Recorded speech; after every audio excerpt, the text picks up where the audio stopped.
अन्धस्य ज्ञानाञ्जनशलाकया चक्षुरुन्मीलितं येन तस्मै श्रीगुरवे नमः। श्रीचैतन्यमनोभीष्टं स्थापितं येन भूतले स्वयं रूप कदा मह्यं ददाति स्वपदान्तिकं।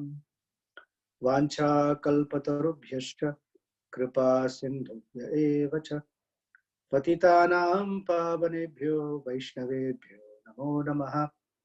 जय श्री कृष्ण चैतन्य प्रभु नित्यानंद श्री अद्वैत गदाधर श्रीवासादि गौर भक्तवृंद। हरे कृष्ण कृष्ण कृष्ण हरे हरे, हरे राम राम राम हरे हरे। कूजन्तं राम रामेति मधुरं मधुराक्षरम् आरुह्य कविता शाखां वन्दे वाल्मीकिकोकिलम्। मनोजवं मारुततुल्यवेगं जितेन्द्रियं बुद्धिमतां वरिष्ठं वातात्मजं वानरयूथमुख्यं श्रीरामदूतं शिरसा नमामि। अञ्जनानन्दनं वीरं जानकी शोकनाशनं कपीशमक्षहन्तारं वन्दे लङ्काभयङ्करम्। आपदामपहर्तारं दातारं सर्वसम्पदां लोकाभिरामं श्रीरामं भूयो भूयो नमाम्यहम्। दक्षिणे लक्ष्मणो यस्य वामे च जनकात्मजा पुरतो मारुतिर्यस्य तं वन्दे रघुनन्दनम्। Okay, let's see. All right. Thank you for joining for one more session of Valmiki Ramayana with some insights and commentaries by different acharyas. My focus definitely is to give the different understandings and commentaries from different acharyas. Definitely, that is the case, to make it a very fascinating and enjoyable and appreciative study. My particular focus is mostly on lessons that we can glean from this scripture and hopefully put it into practice. At least one of the outcomes of studying Ramayana and trying to apply in one's life, you get at least one of the possible realizations. One, we get a stark realization of how far we are from the standards of humility. I'm sorry, I shouldn't say we. I am from the standards of humility, tolerance, kindness, non-reactiveness. That how far we are from that. I am from that.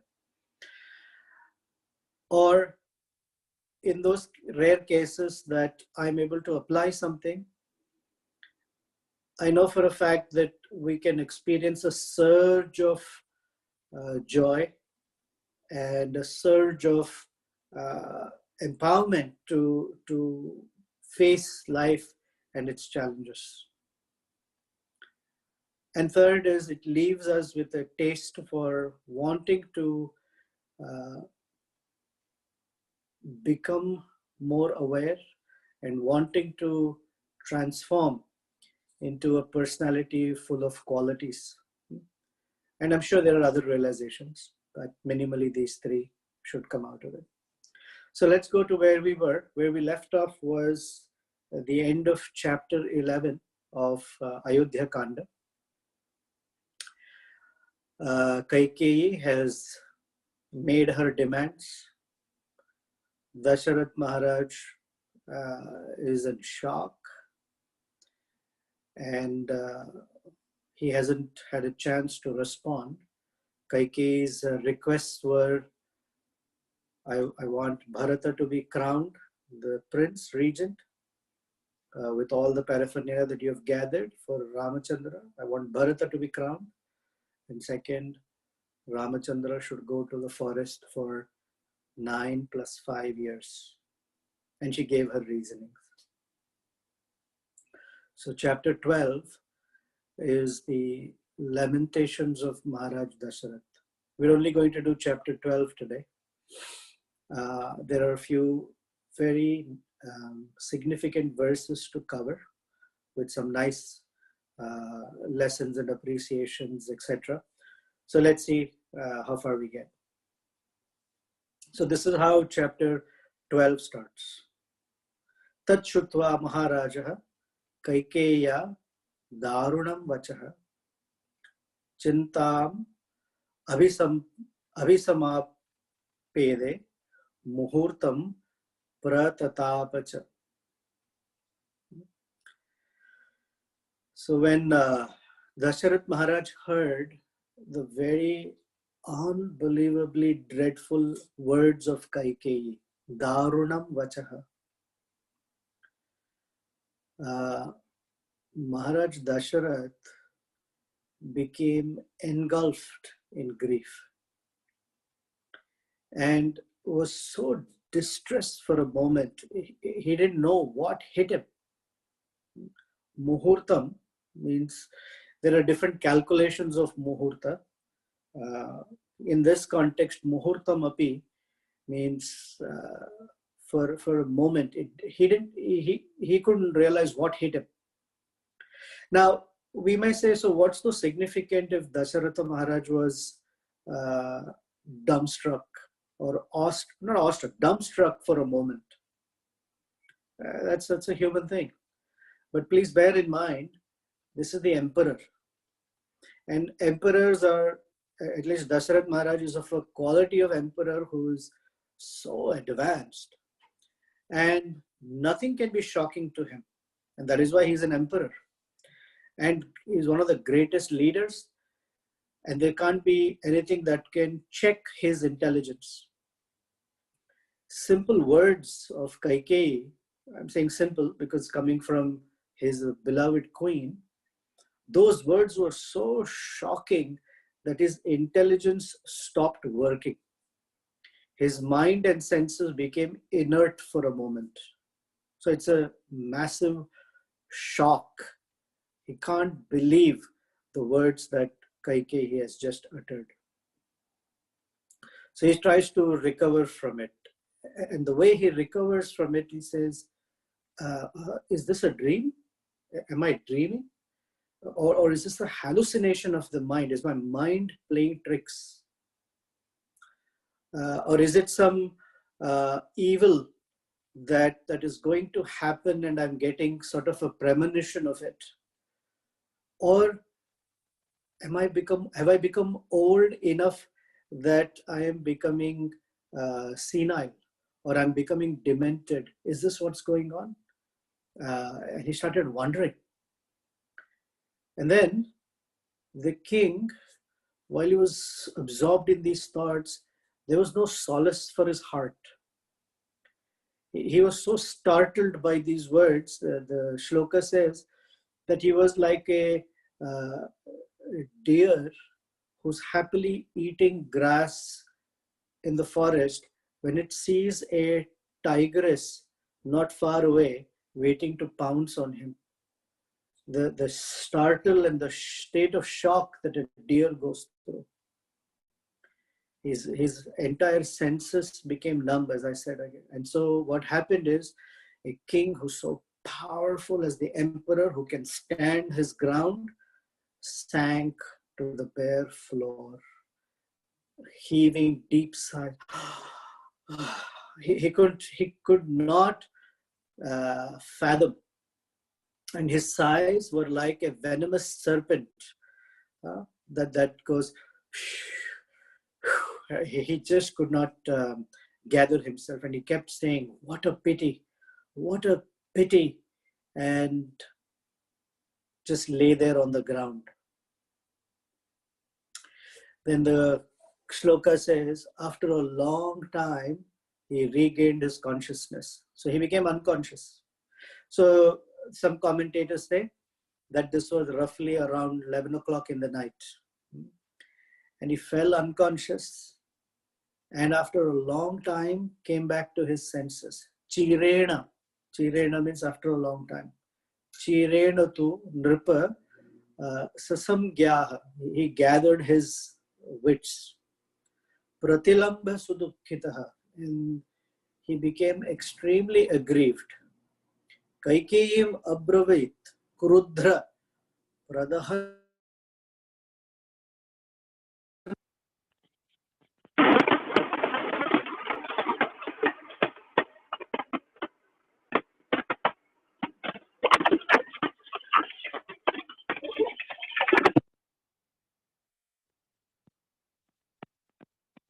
Prabhu, we can't hear you, Prabhu. Can't hear you, Prabhu.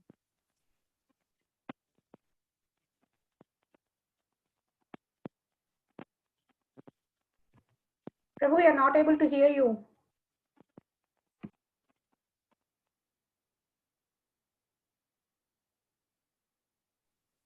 Did we get disconnected? Lovers say to each other. But now he's saying, Nrushamse dushtacharitri kulasyasya vinashini kim kruta tava ramena papam pape maya piva. So first he says, Nrushamse, you woman of a cruel and sinful nature. Dushtacharitre, your character is horrible. It's degrading. Kulasya asya vinashini. Asya kulasya vinashini. You are the cause of destruction of this great lineage. And then he says, Kim krutam tamam papam. What sin or what has Ramachandra done? What wrong has Ramachandra done to you? Or Maya apiva? Or what have I done? What have I done so bad to you that you have stooped to this level? So notice, and I will highlight those verses for you. He again and again calls her Nrushamse. Nrushamse means unbelievably cruel. So he keeps telling her, how can you be so cruel? How can you be such a cruel woman? Then he says, listen, that Ramachandra, who was always looking up to you as if you were his own mother, in fact, more than that. So I don't understand what is your reason for seeking such injustice towards him. And I thought when I married you that I was marrying such a delightful girl that comes from such a wonderful family. So her genes must be very good. But actually what I have done is I have created a means for my own destruction. It is just like I have brought a venomous serpent and kept it on my lap. You're like a venomous serpent. So generally, it is said that in cobras, if the male cobra is killed or dies, then the female cobra becomes very, very virulent and poisonous for the sake of, from the pain she experiences of that separation. So he feels that he has brought this venomous serpent now as his wife. And then he says, listen, for me, Ramachandra is such a person without whom I cannot live for a moment. I can live without my other queens. Kausalyam va Sumitram va tyajeyam api va shriyam. I'm willing to give up Kausalya. I'm willing to give up Sumitra. I'm willing to give up my entire wealth. Jivitam va, even my life I'm willing to give up. Atmano Ramam na tatveva. Pitruvatsalam. My affection for Lord Ramachandra is such that I can put my life at risk, my wealth at risk, Kaushalya, Sumitra, everyone I can give up, not Ramachandra. That my affection for him is such. As I'm reading these verses, the picture in mind we want to have is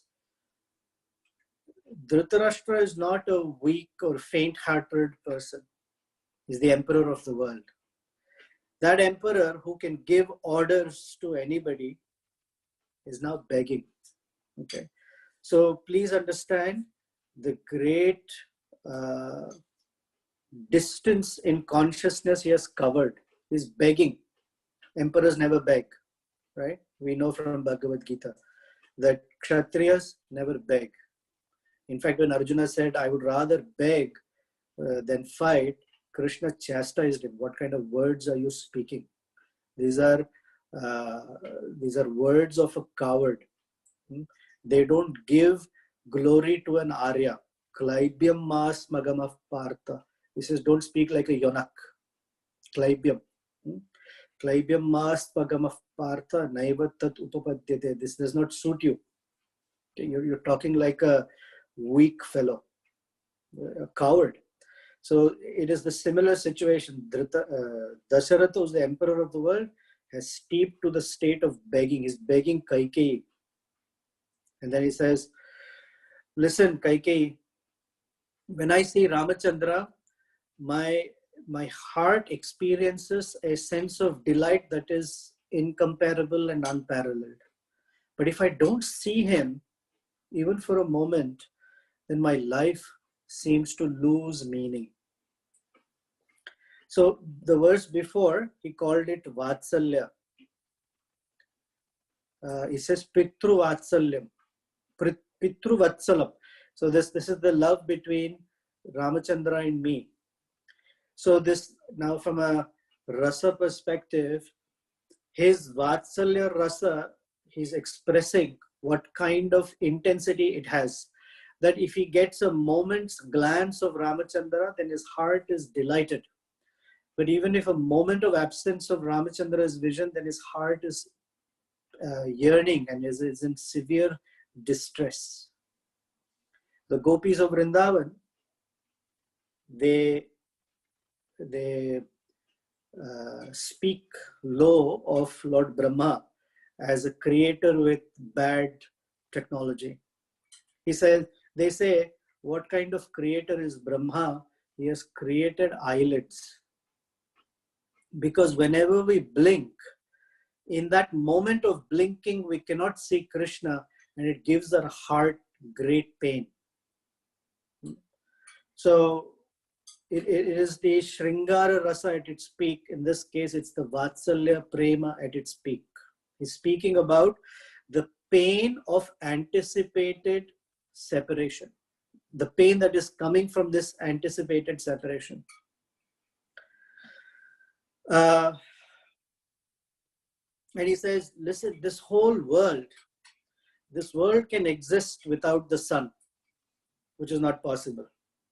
This world can exist without crops or food, which is also not possible. But he's saying, and it can exist without water. It's also not possible. So he's taking all the impossibilities and saying, if it's possible, if at all, this world can somehow survive without the sun, it can somehow survive without food and water. But without Ramachandra, my body cannot exist. My life cannot exist in my body. That means if I don't get sunlight, that's okay. If I don't get food and water, that's okay. What nourishes me is the glance or presence or the sight of Lord Ramachandra. Then he says, Tadalam, tad alam means right now, these are enough reasons. Tad alam, these are enough reasons. Tyajatamesha nishchayaha papa nishchaye apite charanav murdhna samprashayamesha prasidame. Prasidame means please show me your mercy. Prasida means to show mercy. So prasida me, please show me your mercy. And to evoke some drop of mercy in your extremely sinful heart. Papa nishchaya, if you've determined to be sinful, I'm trying to evoke a small atom worth of compassion, and I'm going to do it by putting my head to your feet. I'm going to touch your feet with my head. Te charanai, both your feet.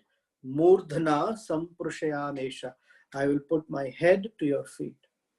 An emperor begging that I will bow down at your feet to somehow see if you can be merciful of not being so determined in your sinful sankalpa.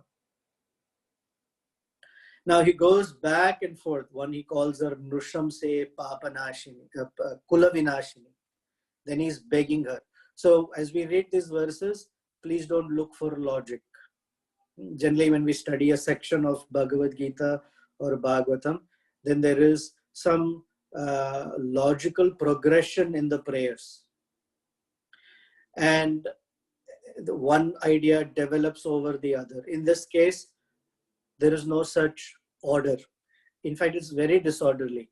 And that disorderliness is to convey the distress of his heart.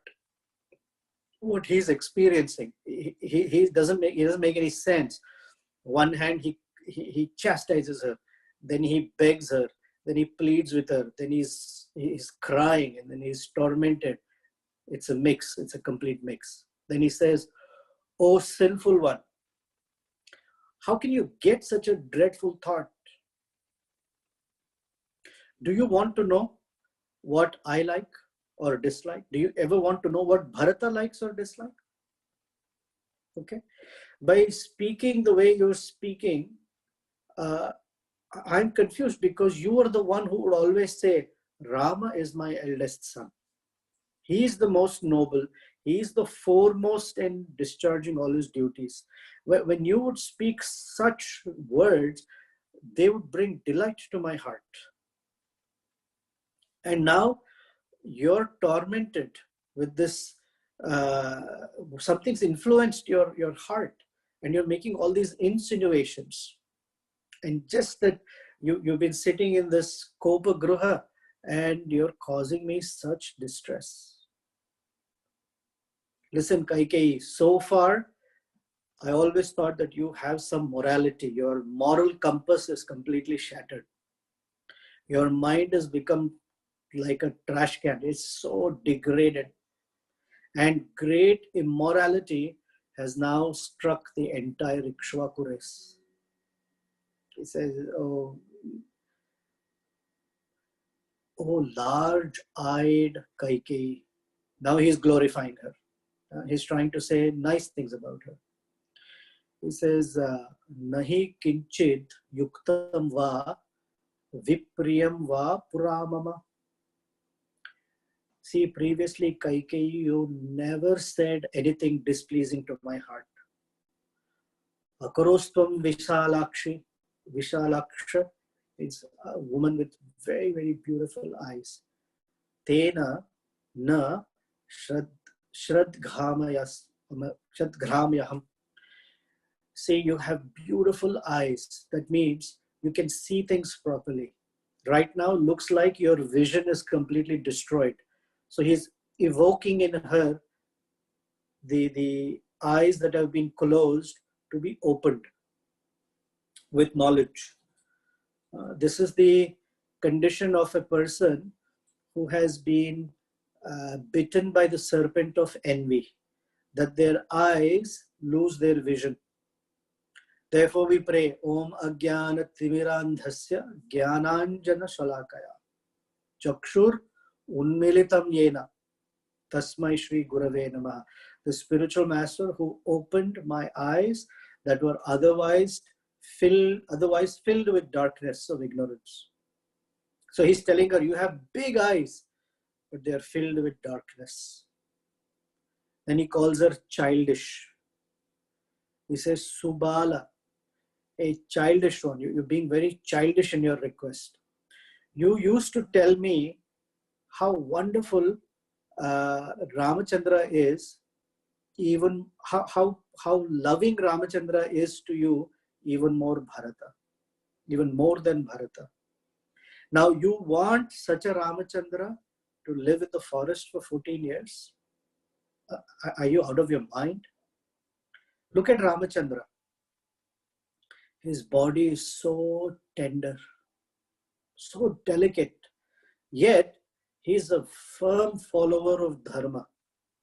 And such a person, you want him to live in a forest? Oh, Kaikeyi, with very, very attractive eyes. Why do you want Ramachandra, who's so charming and always eager to serving you, be exiled to such a far away and dangerous place? In fact, Ramachandra does more and greater service to you than Bharata. Therefore, I can't find any reason for you to have special love for Bharata. So from Dasharatha's side, he can't find why she is this way. And where we ended last time was the Bhagavad Gita starting with Mamakah Pandavaschaiva. As soon as a person is captivated by I and mine, then their ability to see themselves and others as part of a larger social fabric goes away. A person becomes steeped in a very myopic, selfish world of themselves. They become insular, very narrow-minded. So Dasharatha is saying, you never had this. So I'm at a shock. Look at Ramachandra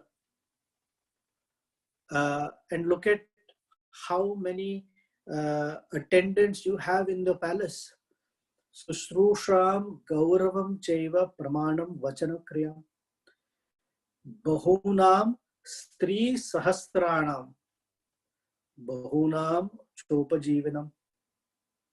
He says there are thousands, Sahasranam Stri, there are thousands of women and thousands of men inside your chambers who are always eager to serve you, and they regard you at the highest level. So why do you want, when you have so many servants, why do you want this kind of ghastly service to be done by Ramachandra?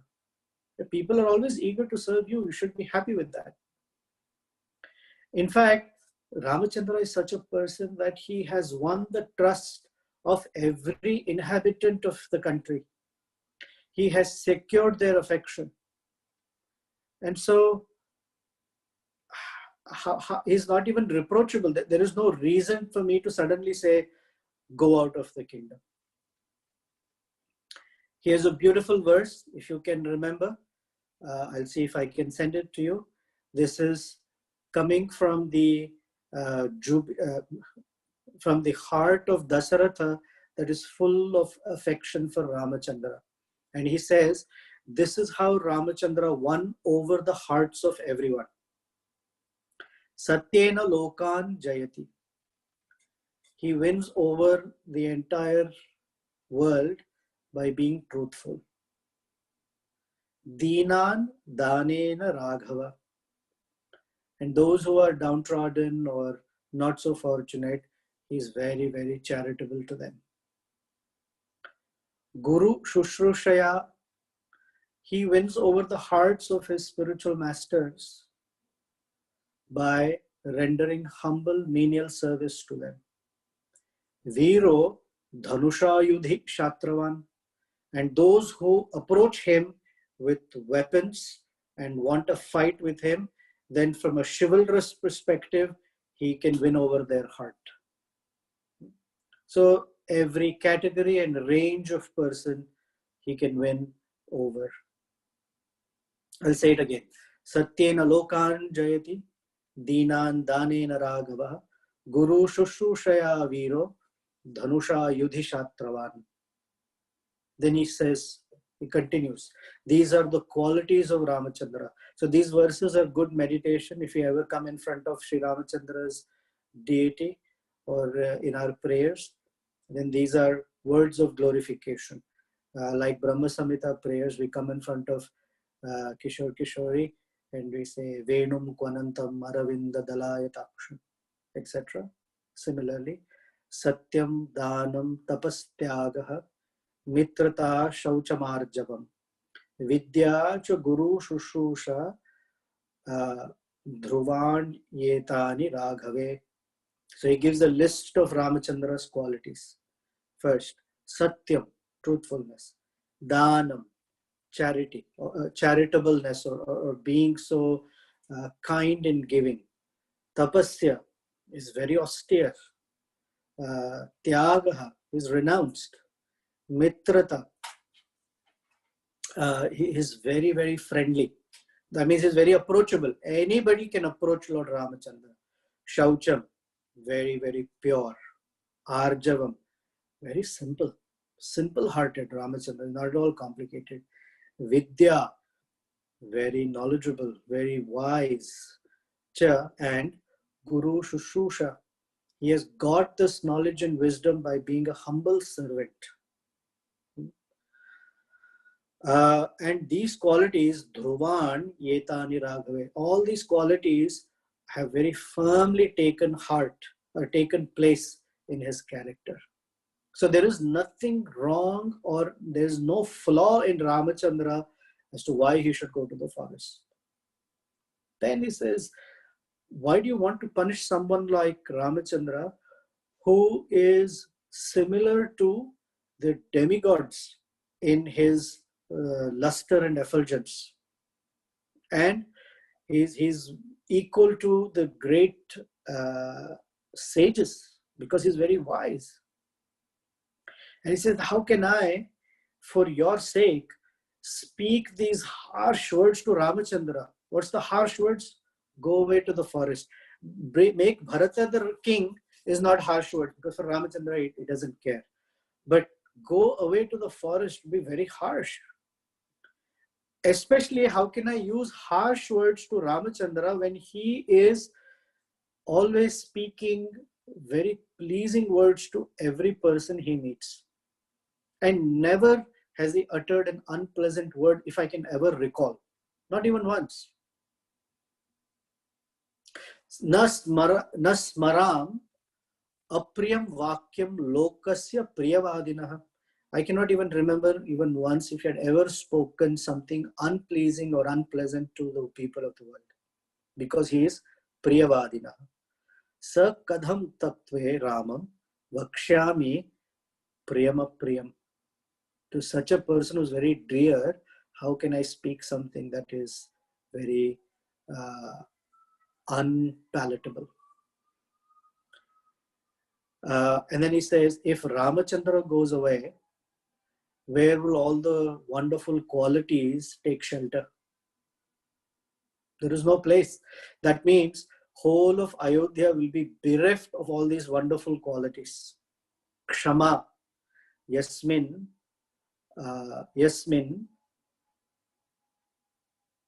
idam satya, Yasmin idam stayagaha satyam dharma kritagyataha apyahimsa cha bhutanam tamrute ka gatirmama.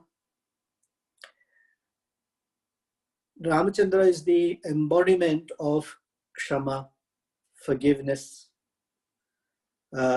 tolerance, renunciation, truthfulness, righteousness, gratitude, and non-violence. If he goes away, these qualities will also go away. We will not have any standard. We will not have any reference point at all. So please imagine, Kaikeyi, by your actions, the outcome is such that not only me, who's going to die, the whole of Ayodhya will become immoral. Then he begs, oh Kaikeyi, please show your mercy on this old wretched fool. I am almost at the verge of my death. I'm wailing pitifully. I'm begging you. I can give you anything that you can imagine on this earth that is possible in land or in water. So don't show any anger. And now his begging has reached a new low. He says, Anjalim karomi. I'm folding my hands. Kaikeyi padau chapi samsprshamite. I'm folding my hands and I will touch your feet. Sharanam bhavaramasya. Please give Ramachandra proper shelter. Don't be a mother that denies him the shelter that he deserves. Ma adharmo ma miha samsprshet. And by relieving me of the burden of sending Ramachandra away, you will make sure that I will not be a sinful man. So Kaikeyi, please.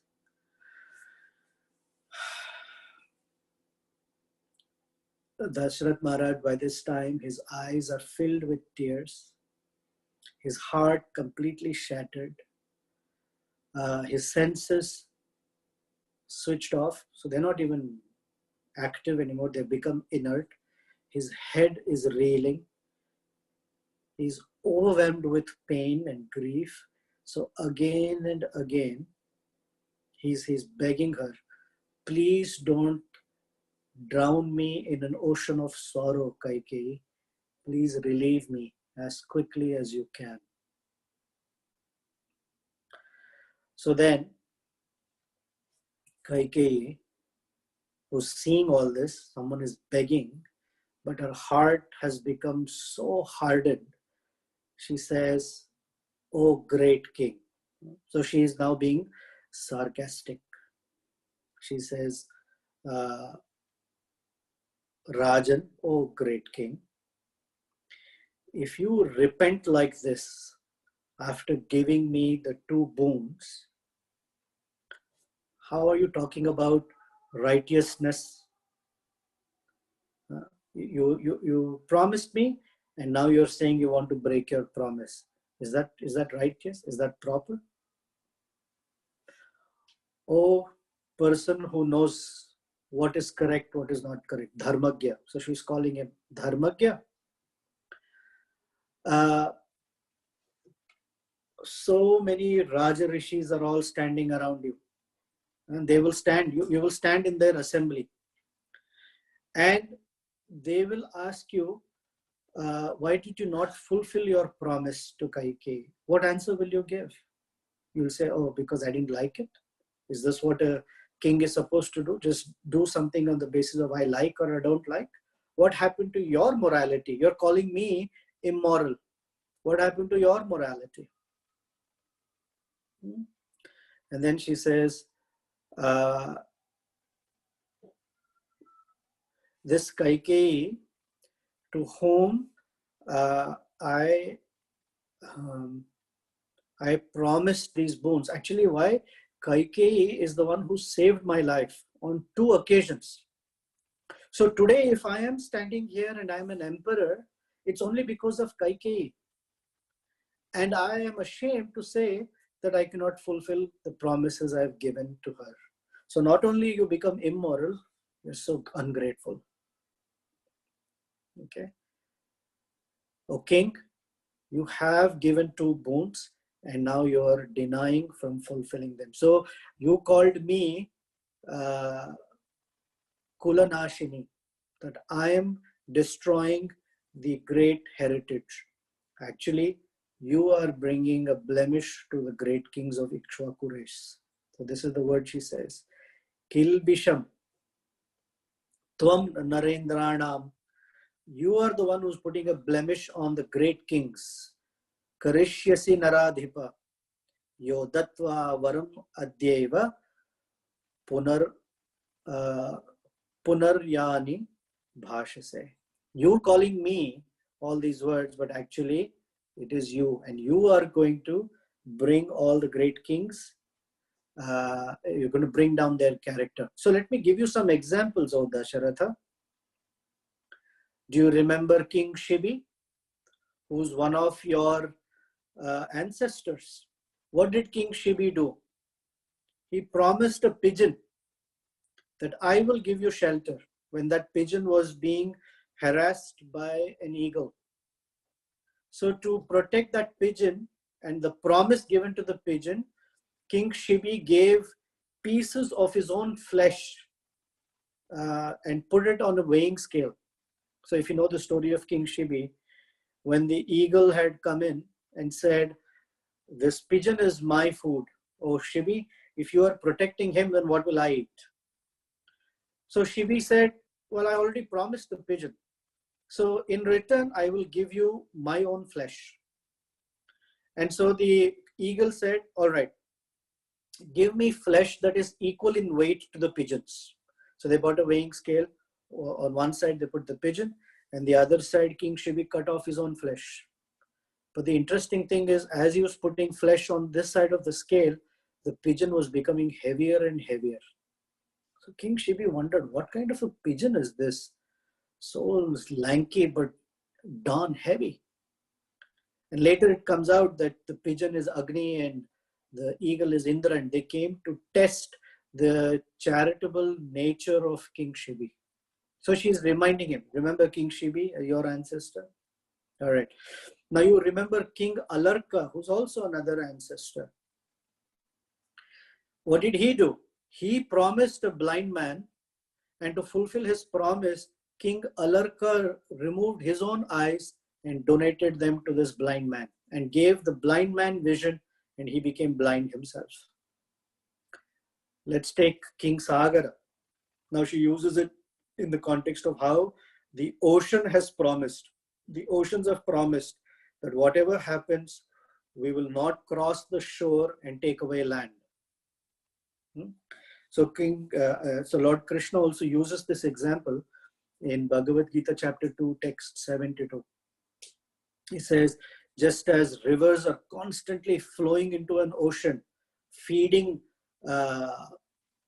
limitless water to the ocean, but the ocean never crosses its own limits. It never becomes disturbed by the overwhelming desires.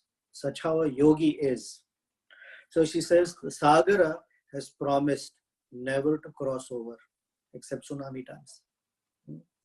So she says, now you remember all these great kings? Now, where do you stand in comparison to them? And she calls him a wicked-minded king. She says, oh, wicked-minded one, you are giving up morality, you are giving up dharma, and only because Ramachandra is your favorite, you want him to be the king and you want to enjoy with Kausalya. And she says, actually I'm not interested in this dialogue of what is correct, what is not correct. I'm just not interested. You promised me, you fulfill it. Bhavat adharmo dharmo va. Okay. What is right? What is dharma? What is adharma? Satyam va yadi va. Whether it is truthful or not, I don't care. Yatva samshrutam mahyam tasya nasti vyatikramam. So there should be no deviation from what you've promised me. And let me tell you, this is the final harsh words that she says. Listen, if you coronate Ramachandra, I will immediately give up my life as you're watching me. In front of you, I will drink excessive poison.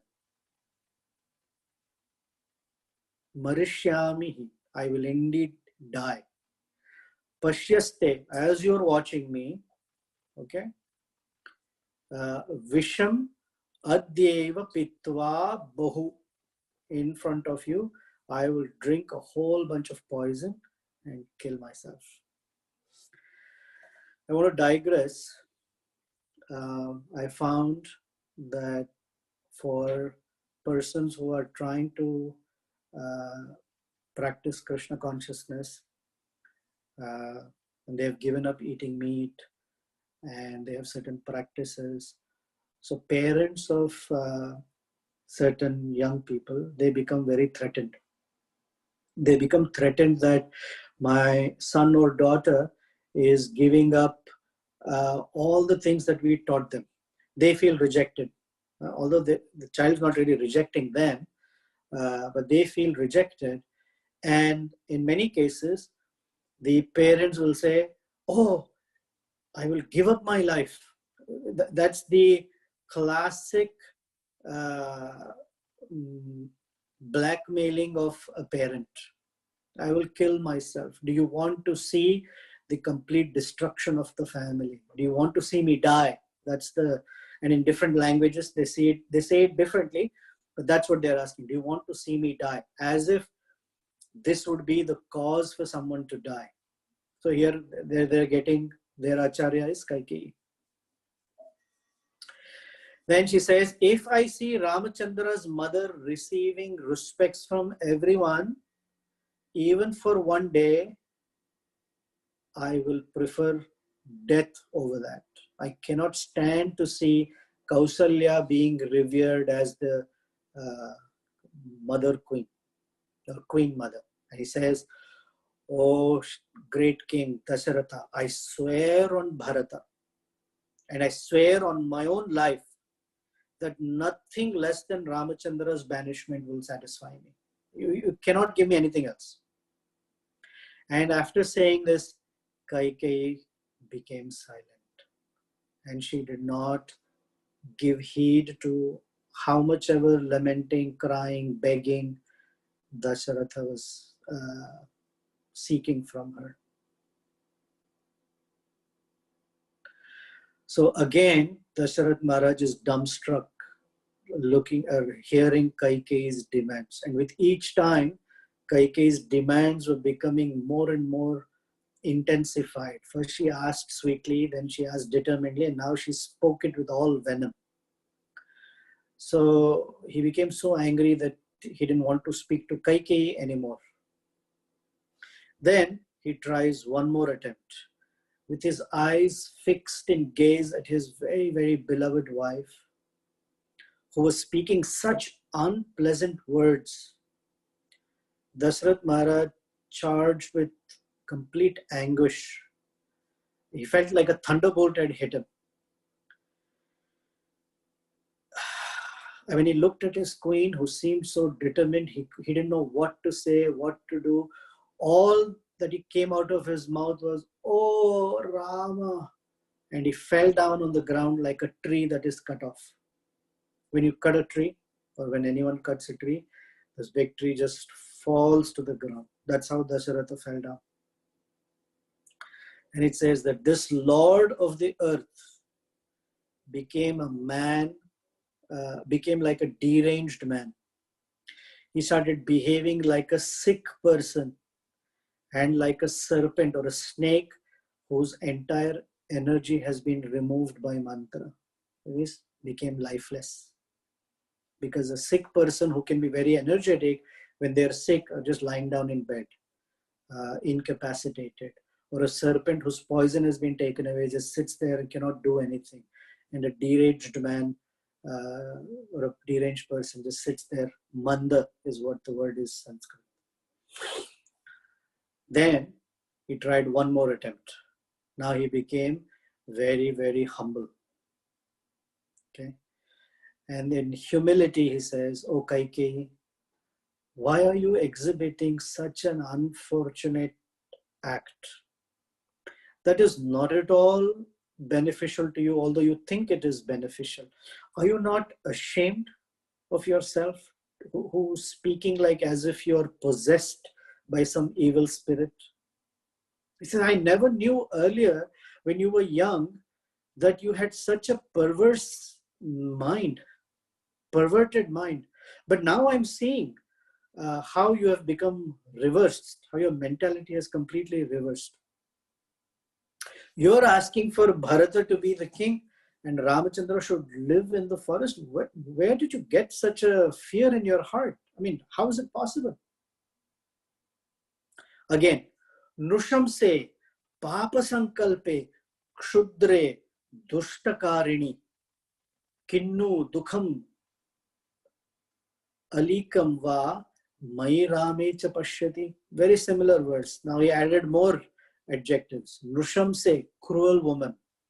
Papa Sankalpe, woman with a sinful resolve. Kshudre, a vile person. Dushtakarini. I have not done any harm to you, nor has Ramachandra. Then how can you be so? Now, let me tell you something about Bharata, Kaikeyi. You think that if Bharata becomes, that if Ramachandra goes to the forest, Bharata will become the king? I don't think so.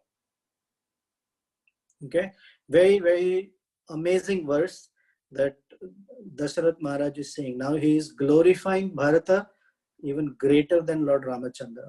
He says, Na kathanchit drute, na kathanchit drute, Ramad Bharato Rajyam Avesit, Rajyam Vasit, Rajyam Avasit, Ramad Apihim Tam Manye Dharmato Balavattaram.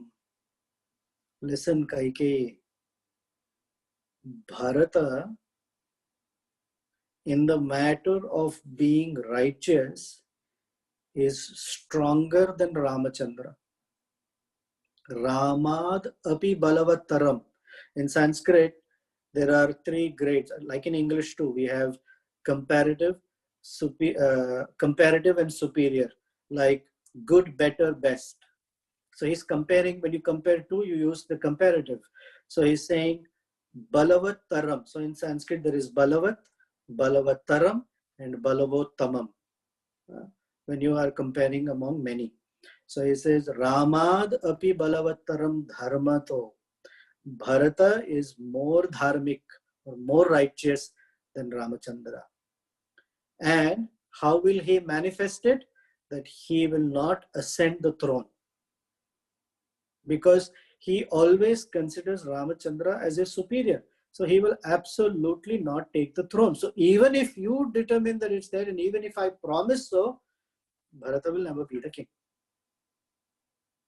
And now Kaikeyi, when Ramachandra is going to the forest, how can I look at his face? Almost it will be like eclipsed moon. I cannot look at him.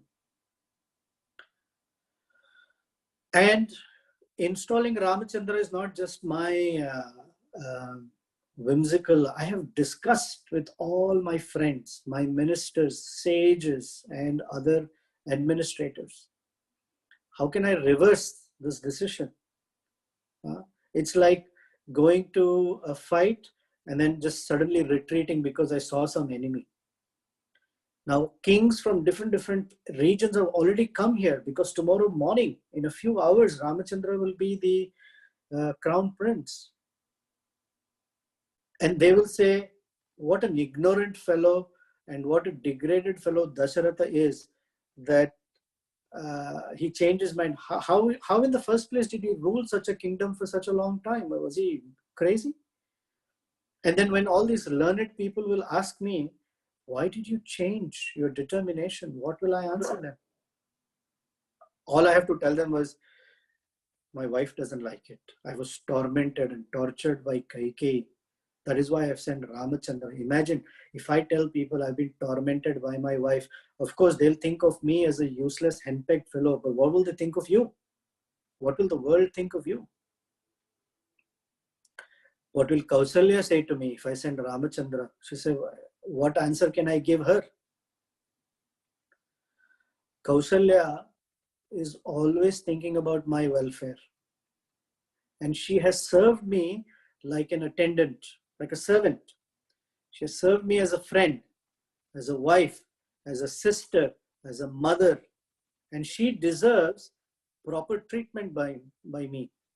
So in this case, when he says that she has served me in these ways, so as an attendant or as a servant means she has been very courteous in serving my needs. As a friend, she's there as an equal, giving me advice. As a wife, she has borne me a son.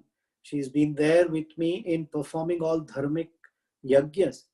As a sister, she was there for me when I needed some consolation of the heart.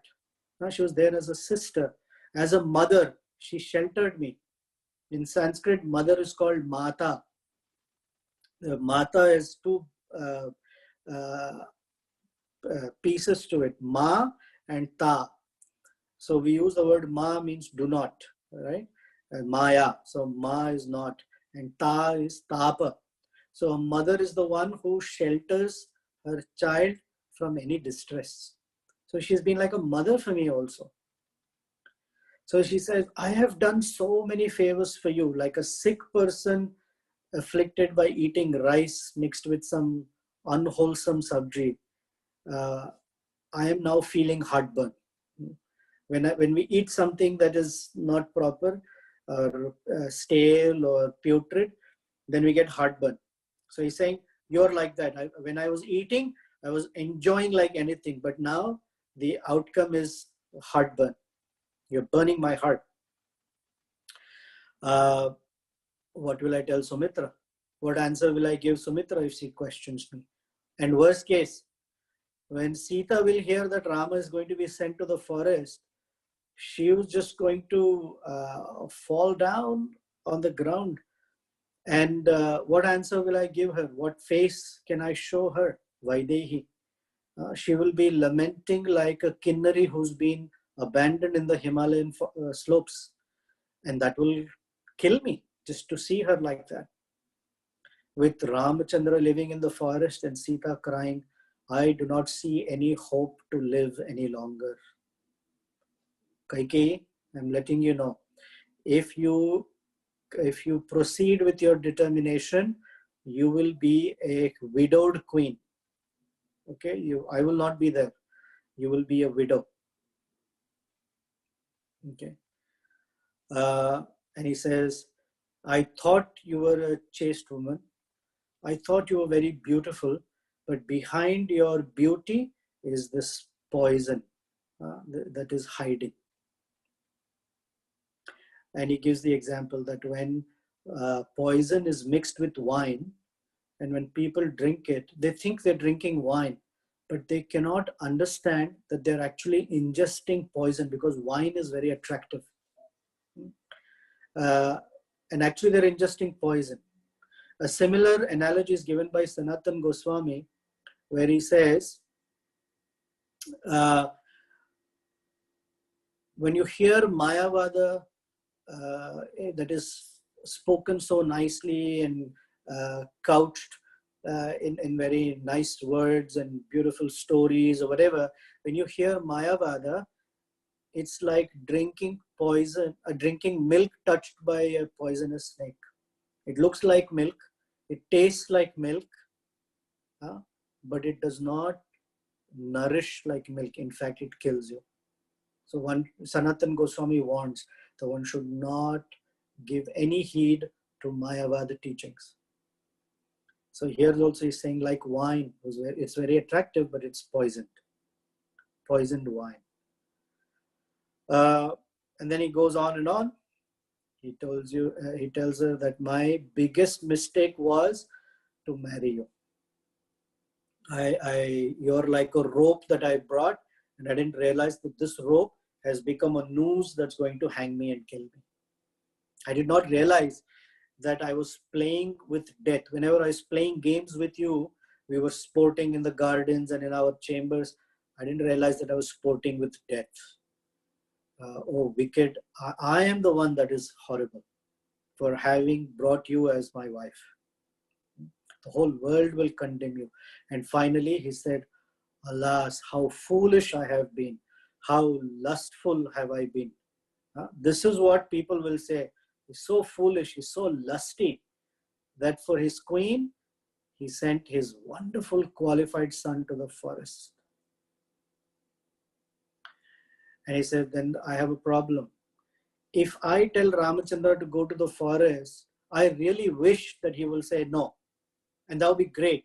But he's the kind of son who cannot say no. In fact, he'll say, no problem. When do you want me to go? In fact, I'll go right now. In fact, he will do it, but I don't want him to do it. This is the kind of Ramachandra we're dealing with.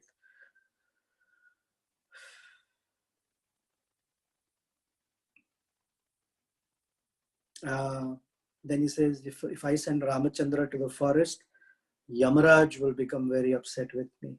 And he will immediately call me to his abode. He says, if Kausalya loses me, Rama, Lakshmana and Shatrughna will also follow me to death, unable to bear this grief. So he lists out how everyone will die. Okay, I'm going to end this because we're out of time. So he says,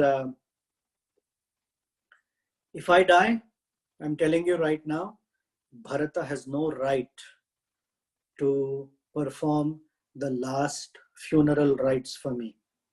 I will not allow it. I only want Ramachandra to do it, and Bharata cannot do it. You can live in the palace here. You can call yourself a princess or whatever.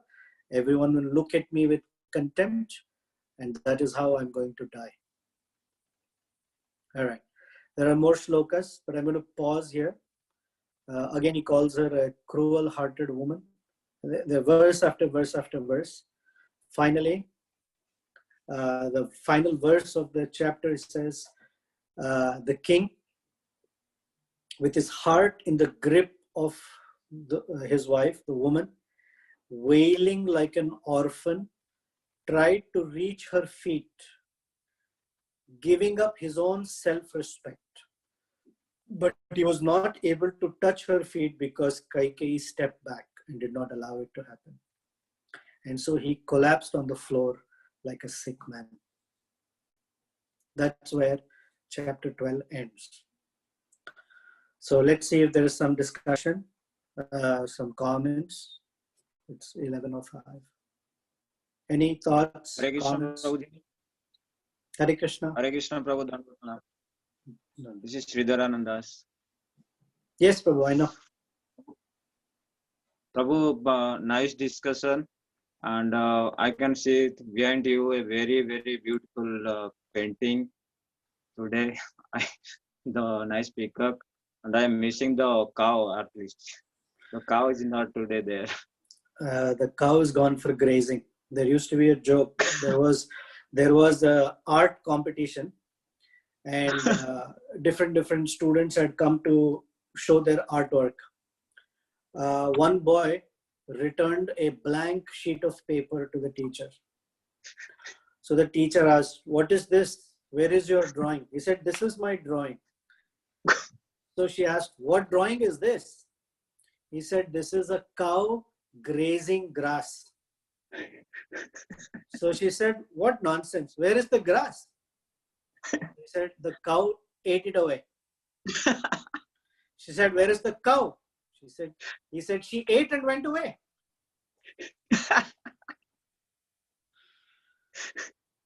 So I thought for a change, we're seeing cows, we'll see peacock. Cows here. Haribol, Jai. Jai, Jai. Thank you, Prabhu. Hare Krishna, Prabhu. Hare Krishna. Firstly, on the topic of empty pages, I read a similar joke where someone was asked to write about what is courage, a 500-word essay. So the person writes 3 words there saying this is courage and just leaves it at that.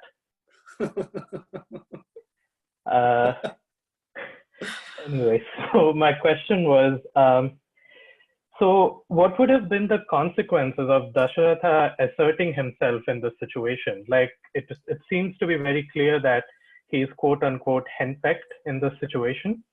And despite having so much love for Ramachandra, he's still kind of pleading with Kaikeyi. So why are the balances tipping in favor of Kaikeyi? Like, why, especially after he notices that she's being so negative? Like, my naive understanding of a relationship would be, let's say someone we really love is being innocent and then saying something wrong, then we try to somehow convince them and be like, no, this doesn't make sense. But here it's like bullet after bullet of negativity. So Anirudh, what you are speaking are the naive foolish words of one who's not married. Okay, got it. I thought that would be the response, but still I thought I'd ask nonetheless. No, this is not just a fight of a husband and a wife where the wife is being unreasonable. She has punched him proverbially below the belt. Okay. I see. What is on the tipping scale, the weighing scale is this. On the one hand, Ramachandra is the most qualified person as the next king.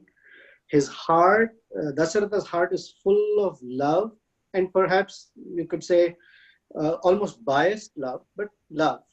And on this side is he being a representative of the Ikshvaku race that who give their word and stand by their word.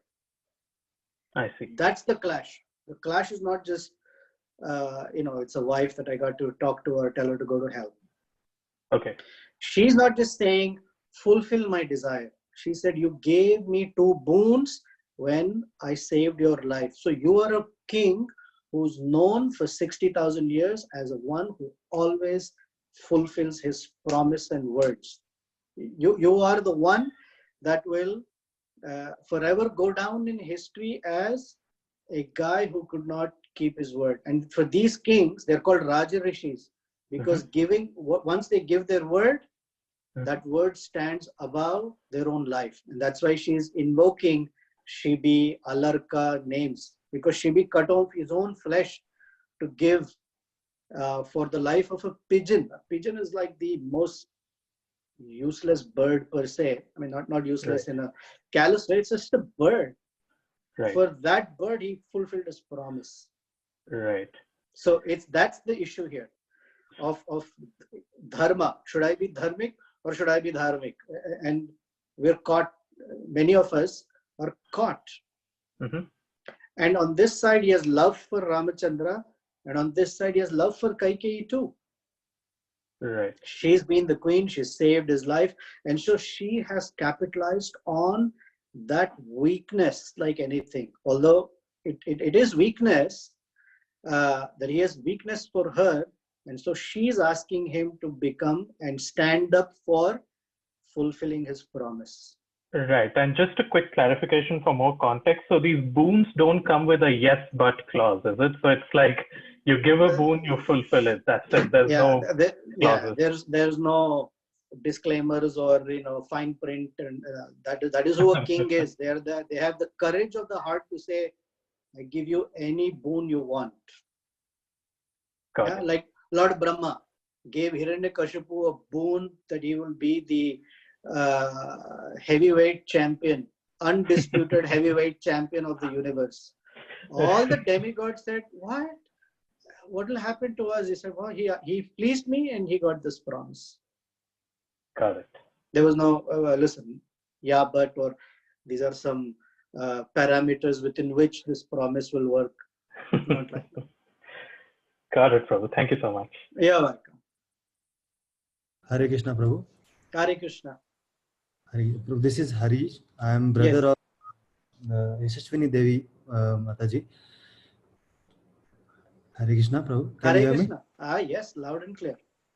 Yeah. So I have one question. So basically, what I want to ask is Kekai and Dasharatha and all over the people who are living in Ayodhya having a great association of Lord Rama and even their devotees as well, Lakshman, Bharat, all of them. So they are having. So this situation is perfect. I mean, this is the best scene we can have in the place, right? Everything is in place. But how and in such a beautiful scenario, the KK got affected. She got an evil thought in her mind. It might have been injected from some other source, right? But at the end of the day, she got affected by evil thoughts. So what about our situation? We don't have. I mean, that's such beautiful association or whatever. We have many materialistic things which are affecting us. So how can we save ourselves? So that we don't get affected, or we can say we don't have such feeling that KK is having that time. Well, excellent question. If you allow me to modify it a little bit, Yes, Prabhu. rather than ask, how can I not get affected? I think the question that is relevant to conditioned souls like all of us in the material world is, now that I'm affected, how can I recover from it? The fact that we have been afflicted by envy, that is why we are in the material world. We have dvesha towards the Supreme, and that is why we have a material body. So the idea is not how can I protect myself, because how do I cure myself? That should be the question. Now we're practicing Krishna consciousness, so we have some appreciation for it, and we don't want to be influenced and from wherever we are. In my case, I'm at the rock bottom, but for all of others, wherever you are, instead of going down, we want to go up. How to protect to not go further down is to have what is called strength of heart. In Bhagavad Gita, Krishna tells Arjuna, the reason you are lamenting is because you have weakness of heart. Hridaya daurbalyam. So he says, Tyaktva hridaya daurbalyam. You should give up that weakness of heart. It means it all is within us. We choose to give credence. We choose to give some value to words that will completely dilute our determination, our love for the Supreme. Because we chose, it has a effect on us. Now think of a very simple example. Suppose I don't, I don't smoke, okay? And 10 friends of mine gather around me and say, hey, light a cigarette. And I say, no, I don't smoke. Then they will say, hey, come on, we're not asking you to smoke a pack, we're just asking you to smoke one. No, thank you. All right, not one, just take one puff. And they will make it sound so simple. Just one puff, man, come on. But if I say yes, the moment I've made a choice, I have allowed the entire malady to enter my heart. So this is where Krishna is saying, Hridaya Daurbalyam is your heart is not strong enough to say no. Kaikeyi said no. Then Manthara worked at it little by little, little by little. From no, it became, I'm not sure. Then it became, really, tell me more. Finally, it became yes, and then it became a determined yes. And the same principle is in Bhagavad Gita, chapter 2, verses 62 and 63, I think. Dhyato vishayan pumsam sangasteshu pajayate. Sangat sanjayate kamaha, kamat krodho vijayate, and then krodhat bhavati sammoha, sammohat smriti bhramshat buddhinasha pranashati. This is what's going on. Does that answer your question? Yes, Prabhu. Thank you for modifying that question perfectly. Yeah. Completely makes sense. Hare Krishna. All right, last question.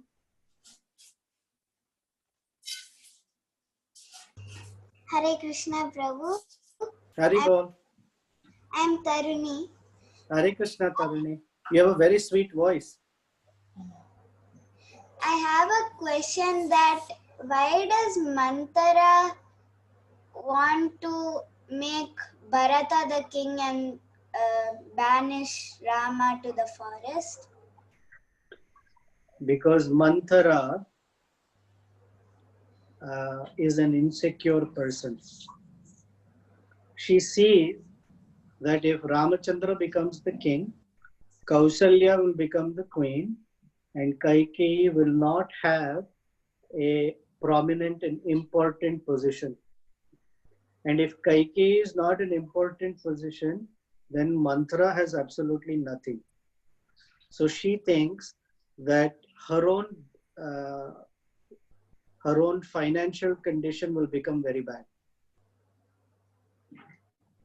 Okay, so she does not want that. She wants Kaikeyi to be the queen so that Kaikeyi can keep on, as the queen mother, keep on giving her gifts and money and all that.